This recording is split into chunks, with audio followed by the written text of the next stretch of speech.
நம்பிக்கையுடைய சிறைகளே அரணுக்கு திரும்புங்கள். இரட்டிப்பானதை தருகின்றார், இன்றைக்கு திரும்புங்கள்.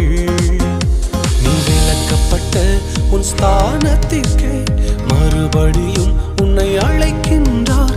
நீ விலக்கப்பட்ட உன் ஸ்தானத்திற்கே மறுபடியும் உன்னை அழைக்கின்றார். அவர் சொன்னதை சிலுவையில் நிறைவேற்றினார். அல்லேலூயா, அல்லேலூயா, அல்லேலூயா, அல்லேலூயா. அரணுக்கு திரும்புவோம். அல்லேலூயா, அல்லேலூயா, அல்லேலூயா, அல்லேலூயா. கர்த்தரை